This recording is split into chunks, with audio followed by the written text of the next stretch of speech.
अस्सलाम वालेकुम। आज हम बात करेंगे जैसे आपकी मर्ज़ी के 12 एपिसोड के बारे में। तो वीडियो शुरू करने से पहले हमारे चैनल को सब्सक्राइब कर लीजिए अगर अभी तक आपने नहीं किया, ताकि हमारी हर न्यू वीडियो आप तक पहुंच सके। यहाँ पर नताशा बात कर रही होती है कि तुम्हारा कल कैसे गुजर गया है सारा कुछ दिन। इस बात पर उसके फादर बहुत ज़्यादा नाराज़ होते हैं। तभी शहरी भी बात संभाल लेता है और अलीज़े को पिक्स वगैरह दिखाता है और कहता है कि ये देखो कितनी अच्छी लग रही थी। अलीज़े भी माफ़ी मांगती है और कहती है कि बस उन्होंने मुझे डिनर पे रोक लिया था। हमदानी साहब उसे बहुत ज़्यादा बातें सुनाते हैं और कहते हैं कि आज उसका बहुत स्पेशल दिन था, लेकिन तभी वो काम करने पे लगी थी। इतनी देर में अलीज़े उठ के चली जाती है और कहती है कि मैं ऑफिस जा रही हूँ। तभी हमदानी साहब कहते हैं कि हद हो गई, ये क्या बात है। शहरी कहता है कि मैं भी इसीलिए इसे रोकता नहीं। जैसे ही वो ऑफिस जाती है तो उसके बॉस भी उस पर बहुत ज़्यादा बोलने लग जाते हैं और कहते हैं कि आप अपने काम के बारे में बिल्कुल भी सीरियस नहीं है, आए दिन आप छुट्टियां कर रही होती हैं।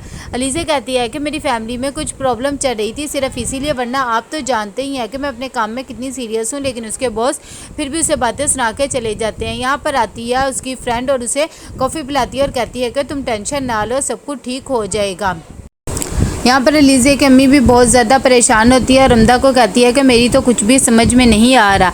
इतनी देर पे अलीज़े भी आ जाती है और वो बहुत ज़्यादा खुश होती है अपने कल के स्पीच के बारे में। रमदा कहती है कि हाँ, मैंने भी तुम्हारे बहुत ज़्यादा फॉलोअर्स बढ़ा दिए हैं। उसकी अम्मी कहती है कि फॉलोअर्स तो बढ़ा लिए हैं, लेकिन अब तुम्हें ये काम ख़त्म कर देने चाहिए। कल पता है कितनी ज़्यादा शर्मिंदगी हो रही थी, मुझे तो कुछ समझ में नहीं आ रहा था।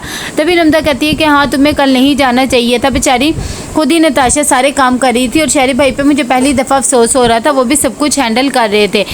अलीज़े कहती है कि मैंने तो इन्हें कहा था कि मैंने नहीं जाना, लेकिन नताशा और शहरी ने मुझे बार बार फोर्स किया था कि नहीं आप जाओ जाओ, तो इसीलिए मैं गई थी। अलीज़े को जब ये बात सुनती है तो रमदा कहती है कि मुझे तो लगता है कि फिर इन दोनों का ही कोई प्लान होगा, ये तुम नीचा दिखाना चाह रहे होंगे। अलीज़े कहती है खैर मुझे तो पता नहीं है। यहाँ पर सब घर वाले बातें कर रहे होते हैं रज़ा के। तभी उसकी अम्मी बताती हैं कि मुझे तो नताशा की बिल्कुल भी समझ में नहीं आती। अगर उसे ये ड्रेस नहीं पसंद था तो क्या करती ना पहनती। इतनी देर में जैसे अरूज बाहर उठ के जाती है तो उसकी बेटी कहती है कि मामा आपको ये सब बातें अरूज के सामने नहीं करनी चाहिए, आपको कितनी दफ़ा मना किया। तभी रज़ा की अम्मी कहती है कि हाँ तो मैं क्या करूँ, वैसे भी नताशा को ज़रा भी ख्याल नहीं है, ऐसे एक्ट करती है कि जैसे पता नहीं क्या होगा। मुझे तो बहुत ज़्यादा गुस्सा आता है। यहाँ पर नताशा की तबीयत ख़राब हुई होती है, तभी शहरी उसको मेडिसिन खिला रहा होता है। इतनी देर में वहाँ पर अलीज़े भी आ जाती है और कहती है कि तुम लोगों ने मेरे साथ अच्छा नहीं किया।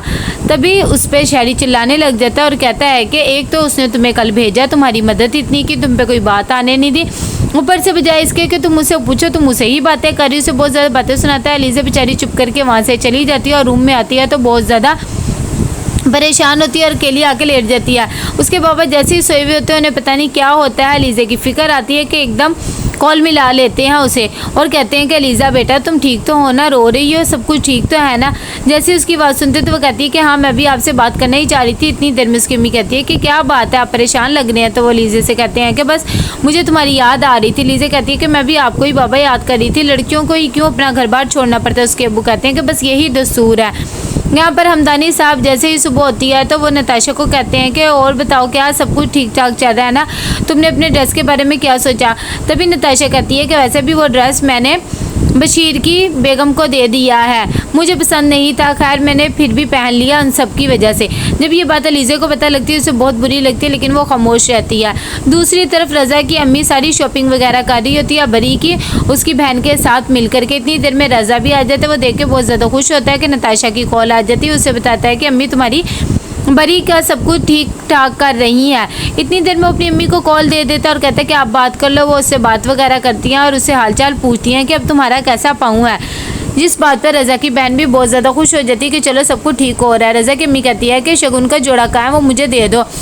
जब वो फ़ोन रखती हैं तो उन्हें बहुत ज़्यादा गुस्सा आया और कहती है कि वो तो कह रही है कि मैंने शगुन का जोड़ा खैरात कर लिया, हद हो गई है, ये इतनी बदतमीज़ है, इसे तो ज़रा भी सलीका नहीं बात करने का और मेरे मुंह पे ही फ़ोन बंद कर दिया, मैं इतनी मेहनत किस लिए कर रही हूँ। रज़ा को भी बेचारे को बहुत ज़्यादा दुख होता है, कहता है कि अच्छा अम्मी मैं बात करूँगा, आप परेशान ना हो। उसकी बहन कहती है कि तुम बिल्कुल भी अपने रिश्ते में ये सब चीज़ें ना लेके, मैंने अम्मी को 1000 दफ़ा कहा था शगुन का जोड़ा ना रखें, लेकिन रज़ा कहता है कि नहीं, नताशा ने गलत किया है, अम्मी ठीक है।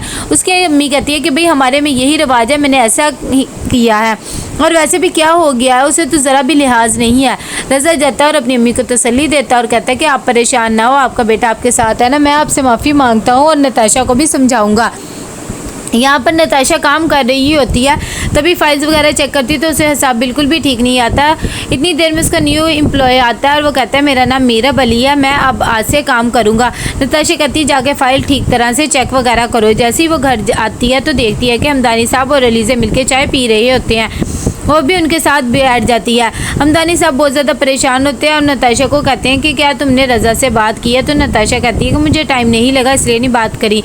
तो वो कहते हैं कि शायद अब वो तुमसे बात ना भी करे, तुम्हें ये सब नहीं करना चाहिए था, अपने शगुन का जोड़ा तुमने ऐसे दे दिया और ऊपर से उसे भी बता रही हो। तो वो कहती है कि भाई मुझे पसंद नहीं था इसलिए मैंने दिया।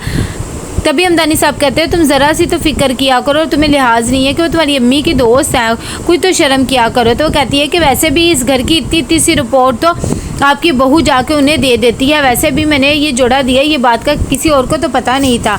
तभी लीज़े कहती है कि मैंने ये नहीं बताया और ना ही मुझे इसमें कोई इंटरेस्ट है कि मैं उनसे कोई दोस्तियाँ बढ़ाऊँ और आपके बारे में बातें करूँ। जो आपके बाबा कह रहे हैं वो आप करें और उनसे माफ़ी मांग लें। यहाँ पर रज़ा आता है नताशा से मिलने और उसे कहता है कि तुमने ये क्या हरकत की है। नताशा कहती है कि भाई तुम्हारी अम्मी तो बहुत ज़्यादा है, मैं उन्हें ये छोटी छोटी बातों से नहीं वो कर सकती हूँ, मुझे ये समझ नहीं आता है। तभी रज़ा कहता है कि वो हमारे बड़े हैं, अगर मैं तुम्हारे डैड से ऐसे बदतमीज़ी करूँ तो तुम्हें अच्छा लगेगा। नताशा कहती है कि वैसे भी वो तुम्हारे पे ऐसे पाबंदियाँ नहीं लगाते हैं।